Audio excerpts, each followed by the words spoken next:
बोल शिव गुरु भगवान की, बोल सच्चे दरबार की, दरबार की। आई बहना शिव गुरु से ज्ञान ले ली।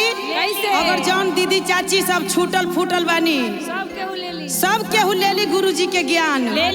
ना दई माटी के देह बा, एक दिन ना एक दिन माटिए में जाके मिली। दुनियादारी में कुछ नहीं खे रखल बा। चाहे जितना भी सुंदरता हो देह पर, जाम एक दिन माटिए के अंदर। जय हो धर्मेंद्र। लकड़िए में जलेम, चंदन के लकड़ी में ना जलेम। तो बोल सच्चे दरबार की। तो कहे कि बा कैसे हो कैसे? शिव गुरु के गुरु बना ला, ले ला तू ज्ञान। जय हो शिव गुरु के गुरु बना ला, ले ला तू ज्ञान।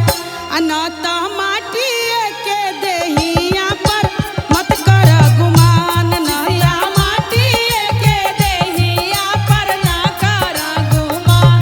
सिसिया माटी के देहिया पर ना कर गुमान। शिव गुरु के गुरु बना ला, ले ला तू ज्ञान। शिव गुरु के गुरु बना ला, ले ला तू ज्ञान। बहिना मत कर माटी के देहिया इतना गुमान। सिसिया माटी के देहिया पर ना कर गुमान। सिसिया माटी के देहिया पर ना कर गुमान। क्या करते नहीं कहियो बचपन रही ना तू जवान। नाही तोहर बचपन रही ना रही जवान। नहीं तोहर बचपन रही ना तू जवान। तोहर माटी के देहिया पर मत कर गुमान। सिसिया माटी के देहिया पर मत कर गुमान। सिसिया माटी के देहिया पर मत कर गुमान। सिसिया माटी के देहिया पर जय हो। और क्या करते भैया?